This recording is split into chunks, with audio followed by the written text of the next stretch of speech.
Comenzamos nuestra clase de evangelismo en tiempos de persecución. Estamos en Juan, capítulo 7.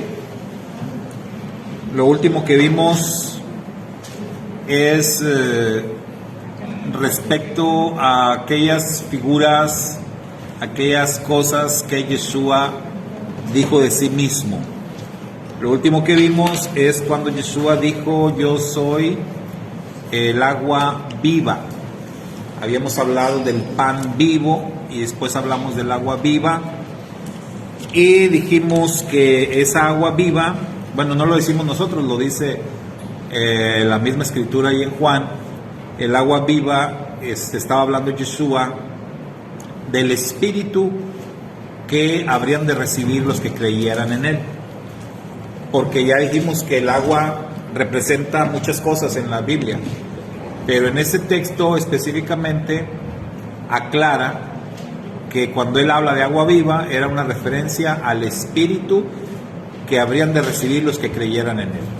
Y bueno, ese fue nuestro tema. Y yo sé que quedaron quizás más preguntas que respuestas, porque el tema del espíritu siempre es controversial, ¿verdad? Siempre es polémico. Nada más para cerrar ese tema, lo que yo les di es mi percepción, es lo que yo entiendo, es mi manera de interpretarlo. No es que esta es la doctrina y no. Eso es la manera como yo lo interpreto. Para mí, cuando se habla de el espíritu, para mí no hay dos espíritus o más espíritus. Para mí, el espíritu de vida que el Eterno nos da a todas las personas, desde Adán, el Eterno sopló el aliento de vida, es el espíritu de vida. Para mí ese espíritu de vida en el hombre es el Espíritu Santo, es el Espíritu de Dios, dado desde Adán y heredado por todos los seres humanos. ¿Cómo funciona eso? O sea, para mí ese espíritu en nosotros es una parte de Dios, es una parte divina, y lo que ocurre, o yo lo comparo como una computadora. Estamos hablando del cerebro humano. Entonces, ¿en qué parte de nosotros está el espíritu? En el cerebro. Entonces, para mí es como una computadora que tiene muchas aplicaciones o archivos, programas que están sin uso, que nunca se abren, que nunca se usan, pero están allí. Entonces, ¿qué es lo que pasa? Que en alguna etapa, en algún momento de la vida de la persona, se van activando ciertas funciones. Pues, por ejemplo, cuando una persona entra en una relación de pacto con Dios, se activa algo. O sea, el espíritu ya está ahí. No es tanto como que lo recibas, sino es que se activa esa función que ya está dentro de tu cerebro. Y esto yo lo refuerzo con textos escriturales como Romanos capítulo 2, en donde se dice que todos los seres humanos han recibido ese espíritu o ese conocimiento de parte de Dios. Entonces, para mí así funciona. Para mí eso es el espíritu de vida está en todas las personas, pero no en todos se activan esas funciones, ¿va? O sea, así lo he entendido, así es como yo trato de explicarlo. Les ponía el ejemplo de un celular. Yo les decía, el celular, ¿quién usa todas las funciones del celular? Lo usamos para lo más básico, pero el celular trae un montón de funciones. Entonces, es bien sabido que el cerebro humano tiene muchísimas funciones que nosotros desconocemos. Tiene una capacidad, un potencial que ni siquiera nos imaginamos. ¿Por qué? Porque en nuestro cerebro vive, habita el espíritu de vida, espíritu de Dios. O sea, hay un potencial divino en nosotros, dentro de nuestro cerebro. Entonces, ahora, ¿quién es el que activa eso? Pues es Dios el que activa esas funciones. Entonces, cuando acá se habla del espíritu que habrían de recibir, para mí es el espíritu que se va a activar. O sea, una parte del espíritu se activa. Hablamos de cuando Yeshua sopló en sus discípulos y les dijo, reciban el espíritu. Y yo les decía, ¿qué está pasando ahí?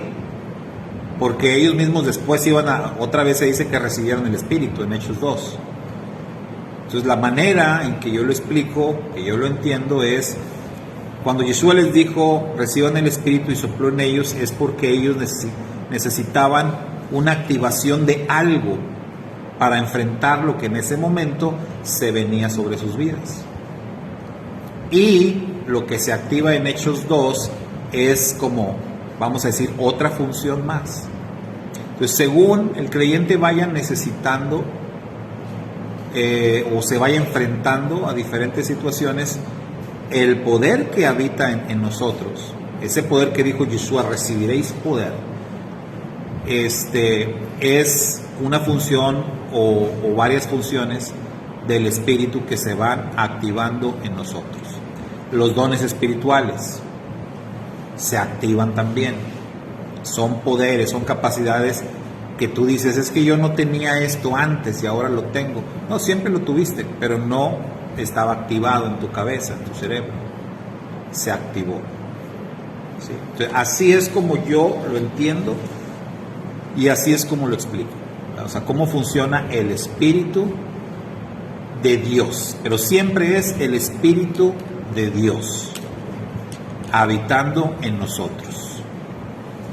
¿Sí, Sergio? Voy a preguntar que la otra vez estábamos comentando que si, pues, obviamente nosotros no tenemos la idea de la Trinidad como la tiene el cristianismo o el catolicismo.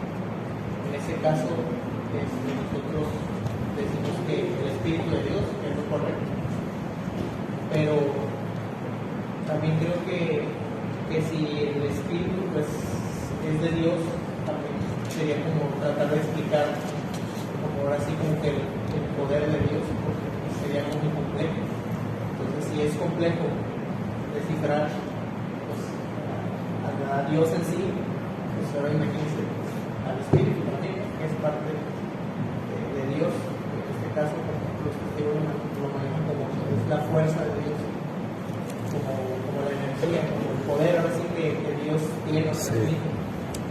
Los testigos de Jehová lo identifican como la fuerza activa de Dios. Así es como ellos lo entienden, lo explican, y está bien, o sea, es una forma de verlo.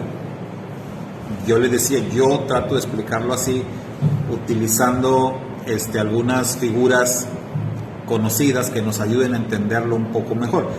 No explicarlo porque nadie lo va a poder explicar con claridad. Porque es como dice el Rav Shaul, cuando se expresa, creo que es Romanos 11, cuando dice, o sea, ¿quién va a poder entender, no? Esas cosas tan altas, tan elevadas, es imposible.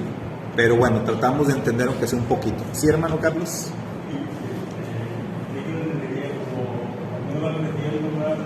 Va cambiando edad, luego la escuela, luego la secundaria, la universidad.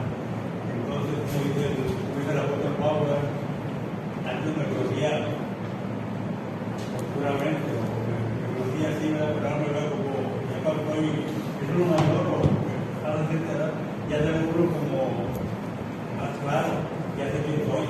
Entonces, el hombre mismo, solo para espantarse del conocimiento, el conocerse es lo mismo, y las funciones que uno tiene es muy difícil. Es como gente de género, que somos una máquina casi perfecta. Ahora, conocer a Dios es otro detalle más difícil. Y el espíritu, toda esta más difícil. Entonces, yo quiero ser mientras más te recuerdas a ti mismo, más conoces a Dios, porque la palabra dice que somos hechos a afirmar y semejanza. Sí. Entonces, somos hechos a afirmar y semejanza, que tenemos a Dios, ¿no? Pero no lo desarrollamos, porque acaso tenemos un tiempo. Cuando muchos hay sabios, alcanzan de 10 o el 8%. Sí. Sí, o sea, nosotros mismos las personas, como bien dice el hermano, o sea, es difícil conocerse uno mismo. Es difícil. Si te preguntan, oye, ¿quién eres tú? Pero así, digamos, en la profundidad de la pregunta, ¿quién eres tú? Nos dejan patinando, ¿verdad? Nos dejan pensando, ay, ¿qué respondo? ¿Qué puedo responder? ¿Qué puedo decir? ¿Quién soy yo? Entonces, ¿por qué es un poco difícil poder responder eso? Hemos hablado algunas veces, hemos hablado de la personalidad de cada uno, y hemos dicho que algo que es una característica de nosotros, como lo es el temperamento. Hemos dicho que el temperamento no cambia. O sea, cada persona con el temperamento con el que nace, con ese temperamento se va a morir. Entonces, el temperamento se puede moldear, pero no se puede ir, no lo puedes sacar de tu sistema. Es parte de quien eres, es tu temperamento. Entonces, un ejemplo es Pedro en las escrituras, ¿verdad? Kefa. ¿Cómo era el temperamento de él? Según conocemos hoy los temperamentos, podemos decir, segurito era colérico, segurito. Entonces, muchos dicen, el Pedro de los evangelios no se parece al Pedro de las cartas. Dice el hermano Carlos, pues es claro, o sea, es que ya habían pasado, vamos moldeando, ¿verdad? Vamos madurando, vamos entendiendo las cosas de diferente manera, vamos valorando, eso es lo que pasa a través del tiempo. Pero la esencia de quienes somos sigue ahí. El temperamento sigue allí. Es como el concepto de mansedumbre. Una persona mansa. La Torá dice que Moisés era el hombre más manso sobre la tierra. Pero ese Moisés, de joven, mató a un soldado egipcio. Ese Moisés de joven se enfrentó con varios tipos, ¿verdad? Con varios madianitas para defender a la que sería su esposa y a su hermana. Y según deja entrever la Torá, pues les dio una paliza a varios. Entonces Moisés era un hombre rudo, echado para adelante, ¿verdad? Guerrero, fuerte, de armas tomar, de dar miedo incluso. Y luego la Torá dice que era el hombre más manso sobre la tierra. Claro, la Torá dice eso cuando Moisés ya tenía 120 años. Es como que ya... Pero, ¿saben qué es mansedumbre? ¿Cómo se define mansedumbre? Fuerza controlada. Eso es mansedumbre. Entonces siempre lo comparamos con un caballo salvaje. Tú agarras un caballo salvaje y pues brinca, repara, salta, te avienta mordidas. Pero ese caballo, ya después que lo amansan, ya que es amansado el caballo, ya lo puedes montar, ya es bien tranquilo. Es el mismo caballo, tiene la misma fuerza, pero ahora está controlado. Pero no quiere decir que de repente no pueda, esa fuerza puede salir, ¿verdad? Porque está allí todavía, ¿sí? Yo me salió una anécdota de que, bueno, en el circo, bueno, en el pueblo que íbamos al circo, y los del circo nos decían que cuando traían los elefantes, les decían que no les amarraba nada, nada más en una pata, pues ponían así como un gancho, con un clavo nomás, y la gente se asombraba de que no se iban y decían, es que están avanzados. Pero pues ese cuando un día despierte con su fuerza, te lleva todo el tiempo completo. Claro, pero otra vez es fuerza controlada. ¿Ustedes han visto cómo amarran a los caballos cuando llegan y los... La cuerda con la que lo traen, nada más le dan una vueltecita así. No, ni siquiera le hacen un nudo. Nada más le hacen así, le dan una vuelta y el caballo no se va. Ahí se queda porque él dice, nah, pues estoy amarrado. Si no lo amarras, se va a ir. O sea, si lo dejas sin poner ahí, sí se va a ir. Pero nada más le pones la cuerda y él ya se queda bien tranquilo. Eso es mansedumbre. Entonces, realmente el tema es, las personas vamos a tener siempre esa esencia. Cambiamos por la forma en que vamos entendiendo. Cambiamos porque vamos como creciendo en conocimiento, en sabiduría, si se fijan, en cosas que tienen que ver con ¿qué? Con el espíritu. Somos espíritu, alma y cuerpo. Entonces el cuerpo va cambiando también, pero el espíritu también tiene que cambiar. Y no es que Dios te da un espíritu diferente, es el mismo, simplemente vas creciendo en conocimiento, en el entendimiento de las cosas espirituales. Eso es lo que va pasando. Entonces, bueno, vamos a dejar atrás el tema del espíritu, es bastante complejo, pero esa es la manera como yo lo percibo y así lo quise explicar, ¿verdad? Pero sí surgieron varias preguntas. En sí es porque Yeshua dijo, yo soy el agua viva.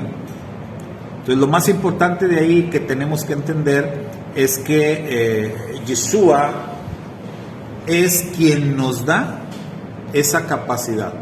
Yeshua es quien activa en nosotros esas funciones espirituales. Él y solo Él. Eso es lo que más debemos entender. Ahora, hoy vamos a ver rapidito otro concepto de Yeshua, y lo vamos a ver en el capítulo 8, verso 12.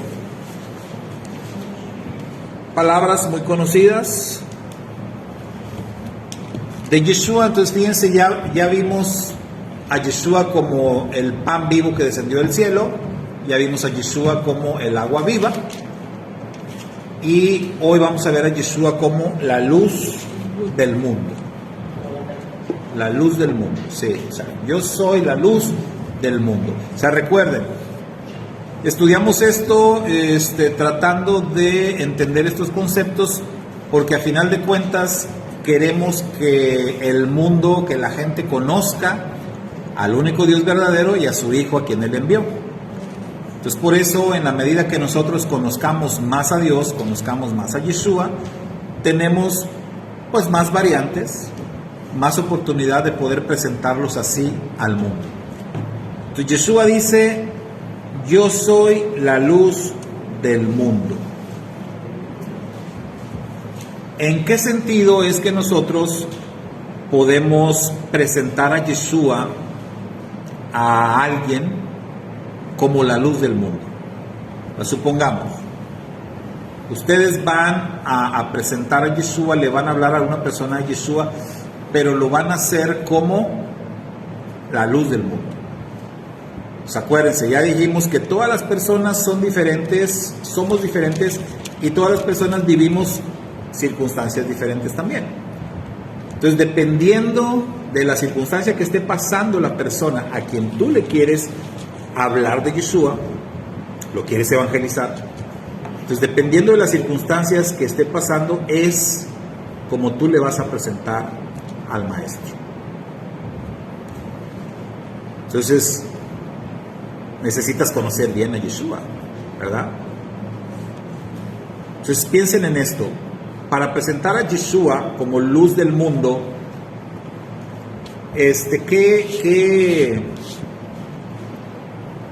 qué tipo de persona o en qué circunstancias tendría que estar una persona para que tú digas, aquí es donde puedo hablar de Yeshua como la luz del mundo. A esta persona. O a esta persona que está pasando esta situación.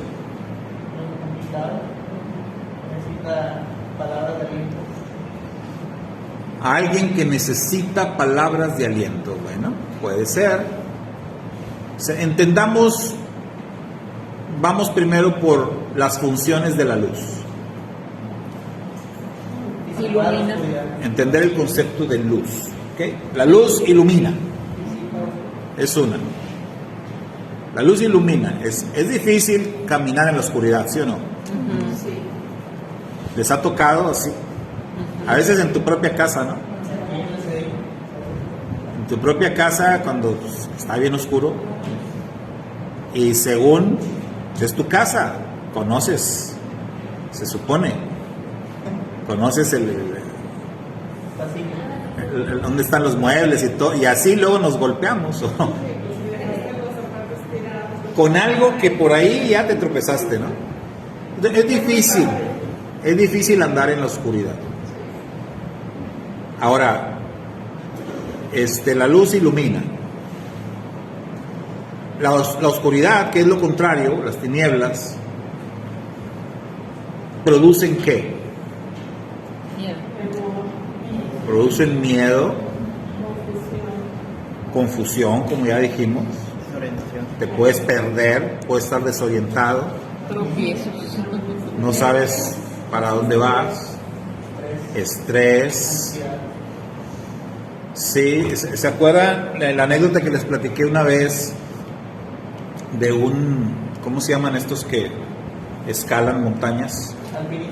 Un alpinista, que tiene un accidente, pero pues estaban escalando de noche, imagínense, de noche, y tiene un accidente y cae.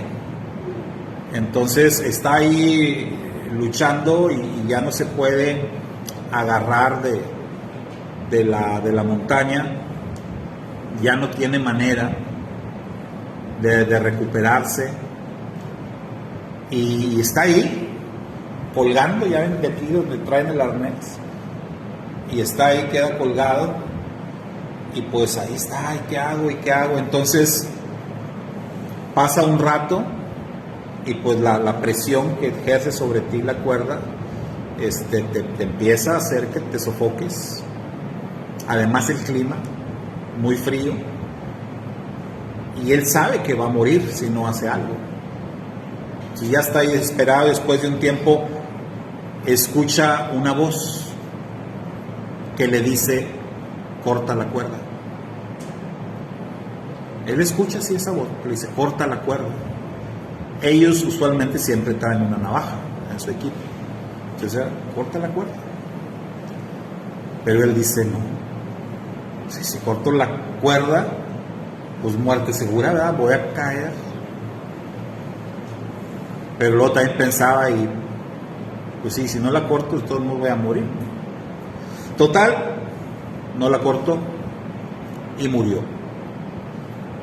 Cuando se hace de día, sus compañeros lo encuentran muerto, así como estaba colgado, a medio metro del suelo. Corta la cuerda. O sea, no se atrevió a cortar la cuerda. No veía. Porque no veía. Entonces, ese es un efecto de la oscuridad. Entonces, por eso es difícil, complicado, ¿sí? La oscuridad provoca incertidumbre. Entonces, provoca muchas cosas. Quizás, ahora sí que conocer todo lo que la oscuridad o las tinieblas produce en las personas, nos da más luz, ¿verdad? Ahora sí que nos da más luz sobre lo que la luz representa. Los beneficios de la luz. Entonces, la luz nos ilumina. La luz tiene mucha utilidad para nosotros. La luz también produce calor, ¿sabe? La luz produce calor. ¿Qué más? ¿Para qué más sirve la luz? Sí, hermano Carlos. Sí, él está dice, en él estaba la vida era la luz de los hombres, la luz de la tiniebla resplandece, la tiniebla no prevalece contra ella. O sea, es más fácil que la luz rompa las tinieblas, que la tiniebla rompa la luz. Nunca la oscuridad podrá romper la luz. Si hay luz, no hay oscuridad. Ajá. Entonces, cuando el luz es la luz del mundo, lo que quiere decir allí es que eres la guía, es el camino, eres la vida. La seguirlo a él es vida. Y Sí. por ejemplo, este versículo de Juan 1:5 es, digamos, un principio de batalla para la iglesia presbiteriana. Era ese.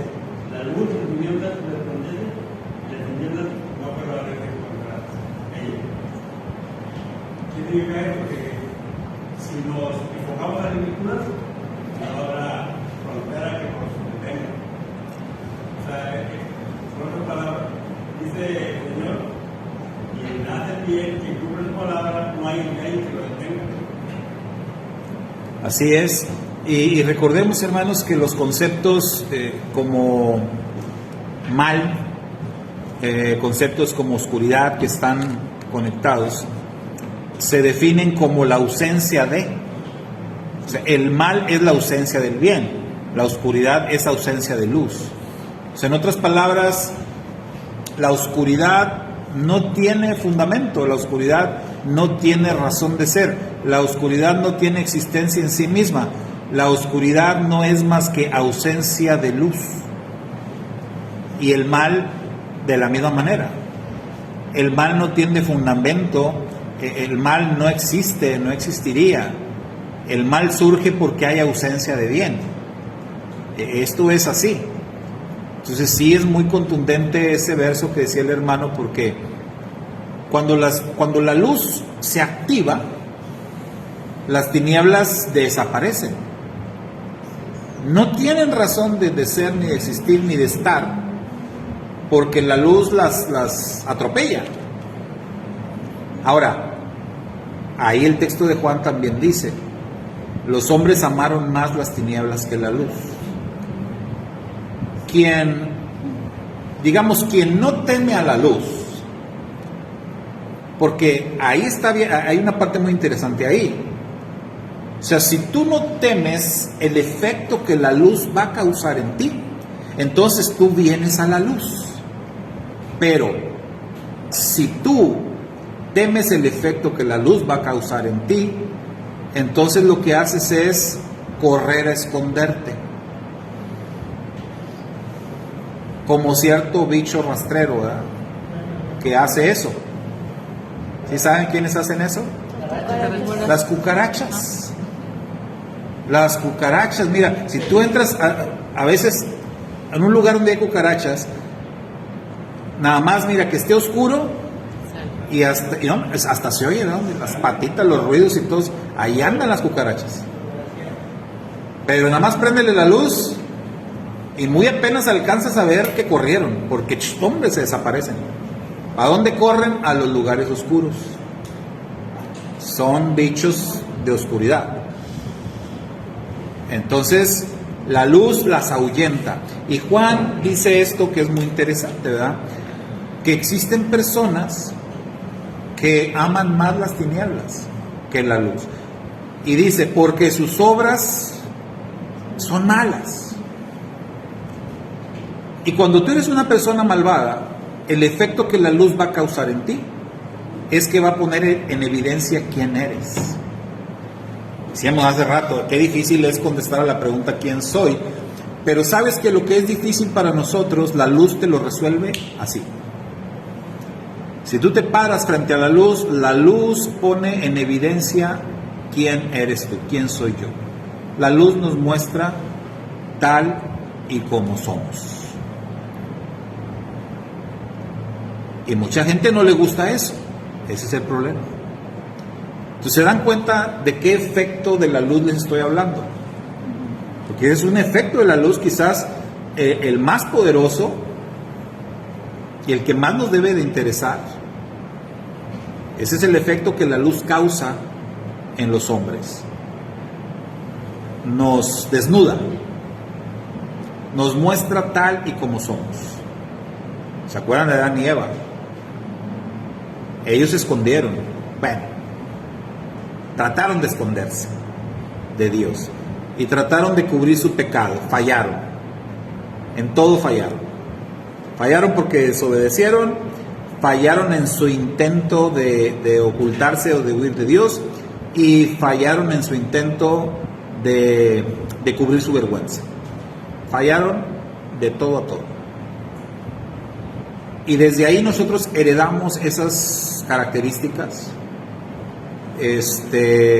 La mayoría de las personas somos así. Cuando se nos pone en evidencia, nos avergonzamos.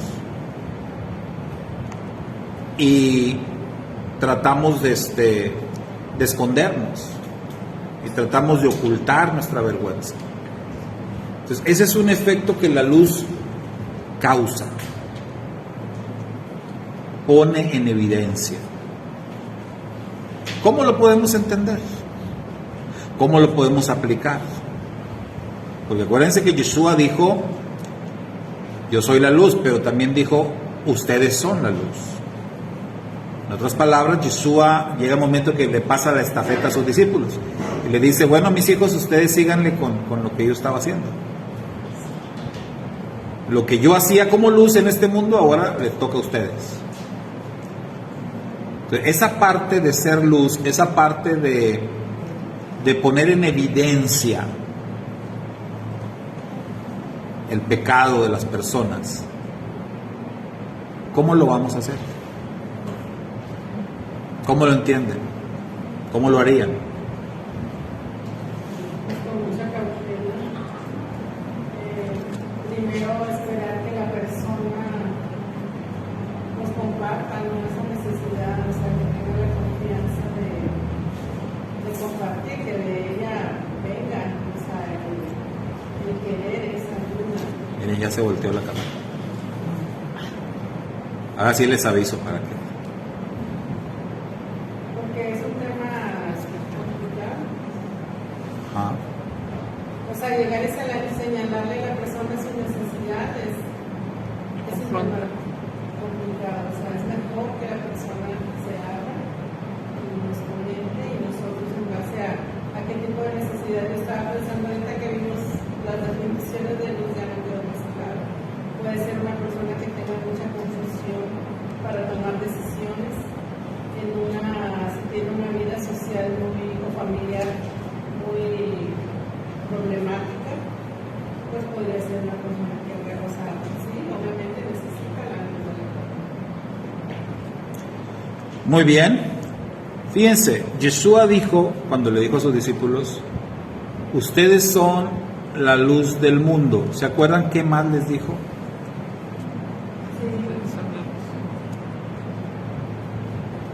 y hacía lo que nuestra luz delante de los ojos para que vean las buenas obras y que la luz no se pone abajo de la necesidad. Muy bien, hay varias enseñanzas de Yeshua sobre eso, pero si se fijan, casi siempre, por lo regular, las enseñanzas de Yeshua aluden al creyente, ¿verdad? Aluden al discípulo. Entonces, Yeshua dice que los hombres, entiéndase los que están en tinieblas, necesitan ver la luz que hay en ti. Así alumbre vuestra luz delante de los hombres, para que vean, ¿qué dice ahí? Buenas obras. Ahí está la clave. Para que vean vuestras buenas obras. Hemos hablado del tema de las obras.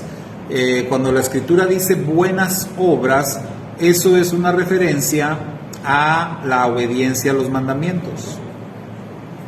Cuando tú obedeces los mandamientos, lo que estás haciendo son buenas obras.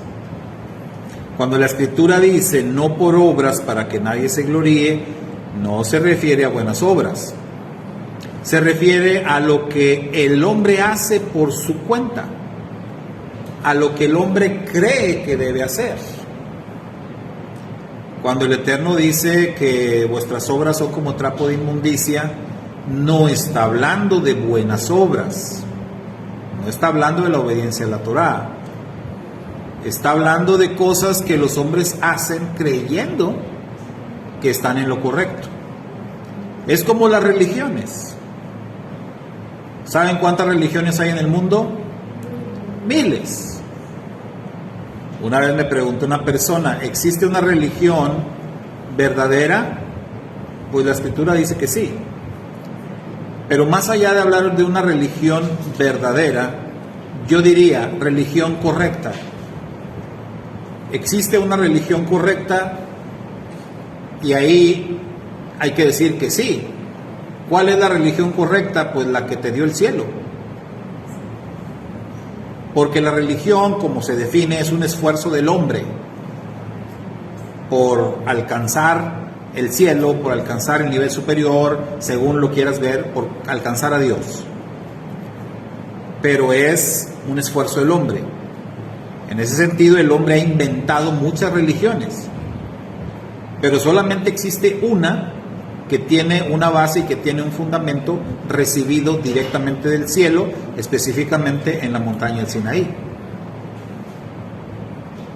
Y en ese sentido tendríamos que decir, el judaísmo es la única que tiene eso a su favor. El judaísmo no fue inventado por los judíos, ni fue inventado por ningún hombre. El judaísmo encuentra su fundamento en las palabras dadas por Dios en la montaña del Sinaí. Dios le dice a Israel, tú eres mi pueblo, yo soy tu Dios. Este es el pacto, esto es lo que tienes que hacer para mantener tu relación conmigo. ¿Se dan cuenta? Es religión. Pero quien dio los fundamentos fue Dios mismo. Y si hablamos de una religión correcta, tendríamos que decir que el judaísmo es la única. Las demás, pues no. Entonces, acá en Juan, si estamos hablando de ser luz, y Yeshua dijo a sus discípulos, ustedes son la luz, la gente que está en tinieblas lo que necesita ver en ustedes son vuestras buenas obras. Yeshua está diciendo lo que necesitan ver es su obediencia. Su obediencia. Entonces fíjense, no necesitamos nosotros ser personas que confronten, o sea, que confronten así como verbalmente. No se trata de ir a decirle a alguien su pecado en su cara. Tú que eres un fornicario necesitas arrepentirte. No se trata de eso. No va por ahí. Lo que tú tienes que hacer es vivir una vida de obediencia. Y tu vida de obediencia va a ser el espejo donde aquel se va a mirar. El que está en tinieblas se va a mirar y se va a avergonzar, sin que tú le digas nada. Eso es de lo que se trata. Es como en el trabajo. Una vez se acuerdan que les decía yo el ejemplo de una persona, digamos un creyente, una persona temerosa de Dios, que usualmente los creyentes temerosos de Dios vamos a ser buenos trabajadores, vamos a ser reconocidos como buenos empleados, como empleados ejemplares, honestos, confiables, porque somos temerosos de Dios, comprometidos, cumplidos en el trabajo, esforzados. Si no tienes esas características, hermano, pues hay que ver qué está pasando. Pero el que es temeroso de Dios en su trabajo va a ser visto así. ¿Y qué pasa? Si en un trabajo, en un departamento, en tu lugar donde tú estás trabajando, tus compañeros de trabajo, la mayoría están en tinieblas, ¿qué crees que va a pasar? Tú eres luz ahí. Tu testimonio que tú estás dando, tu conducta, tu trabajo, la manera en que tú haces tu trabajo, es luz. Y tus compañeros están en tinieblas. Tú los estás iluminando. pero los estás evidenciando también. Y eso no les va a gustar a más de uno. Entonces, ¿qué tipo de reacciones genera esto muchas veces en los trabajos?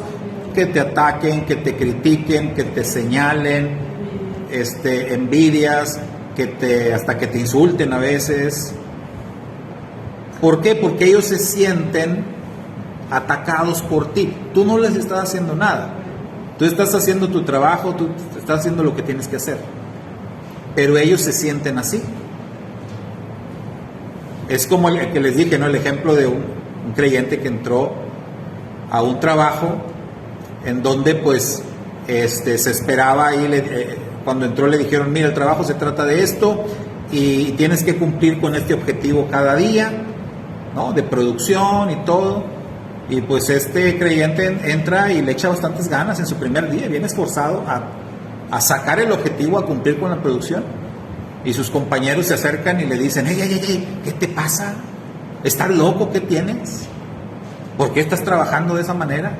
No, pues eso me dijo el jefe que tengo que hacer. No. ¿Nos vas a poner en mal a todos? O sea, aquí nadie hacemos eso. Aquí se llega tarde y aquí se hace lo que se puede y no, que la producción, hombre, si acaso hacemos la mitad nada más. O sea, tú tienes que hacer como nosotros porque si no, nos vas a poner en mal a todos. ¿Qué vas a hacer como creyente? ¿Me explico? ¿Te vas a ir para el lado de las tinieblas o vas a hacer tu papel de ser luz? Exactamente. Entonces, al ser luz, como se dice por ahí, ¿verdad? En lenguaje coloquial, vas a empezar a pisar callos por todos lados y va a haber reacciones. Entonces, porque finalmente, o sea, les quise enfatizar este concepto de luz porque normalmente cuando hablamos de ser luz siempre tenemos la idea romántica, ¿no? De ser luz, sí, iluminar y bien bonito. Sí, pero no, hermano, ser luz también es confrontar. Ser luz es incomodar gente. Ser luz es mostrarle a las personas que están mal. Digo, sin necesidad de que les estés diciendo, pero tú haciendo lo correcto, tú obedeciendo, tú de esa manera vas a estar mostrándoles a ellos que ellos están viviendo del lado equivocado. Y esa es una confrontación muy directa. Como Juan el Bautista, pero sin hablar. ¿Sí? Juan lo hacía de los dos lados, ¿no? Juan con su testimonio y también con las palabras. Pero de eso es de lo que se trata. Entonces, si se fijan, el tema de ser luz es algo muy profundo y no es nada fácil. Es un desafío fuerte porque el mundo ejerce una fuerte presión. Ese ejemplo que yo les decía de los trabajos es nada más algo pequeño. El mundo ejerce una presión, y más en estos días, una presión bien grande sobre toda la sociedad. El sistema de este mundo presiona para que todos vayan hacia el mismo lado, para que todos crean lo mismo. Y va a llegar el momento, y no está muy lejos, donde nos van a querer imponer una religión mundial, ¿verdad? O sea, el sistema va para allá. Los que somos luz nos vamos a resistir. Los que somos luz no vamos a querer estar del lado de las tinieblas, nunca. Entonces, de eso es de lo que se trata. En tu trabajo, en tu calle donde vives, donde quiera que andes, se trata de ser luz. No es otra cosa sino vivir de acuerdo a la palabra de Dios, que es luz. Y como ya vimos, pueden consultar los textos, pueden ver una concordancia, los textos donde se hable de lo que es la luz y lo que hace la luz, sobre todo las enseñanzas de Yeshua. O sea, nadie enciende una luz para esconderla debajo de la cama. Eso es algo loco. Enciende la luz y la pones en el lugar más alto, más visible, donde alumbre más. De eso se trata. Entonces, no es sencillo, pero finalmente ser luz en un mundo que está en tinieblas es el reto que tenemos por delante. Ahora, ¿a dónde tengo que ir para iluminar? Pues donde quieras, brother, porque el mundo está en tinieblas. O sea, luz hace falta en todos lados.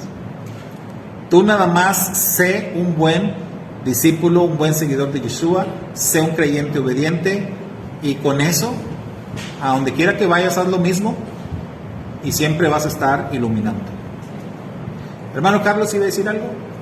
Sí, nada más que generalmente la mayor parte de los católicos, cristianos, en general, tienen que hacerlo con la palabra de Dios, ¿verdad? Pero pocos lo hacen con hechos. Puede que funcione tal vez, pero no de la manera que yo te decía. Él predicaba con el ejemplo, ¿verdad? Sí. Que la gente tiene que ser diferente de los demás en todos sentidos. Porque ahí un trabajo, yo soy amigo de todos, pero no hago lo que hace nadie. O sea, hacer es diferente de todos. ¿Pero por qué? Porque no hago lo que sabe. Lo que no me gusta no lo hago.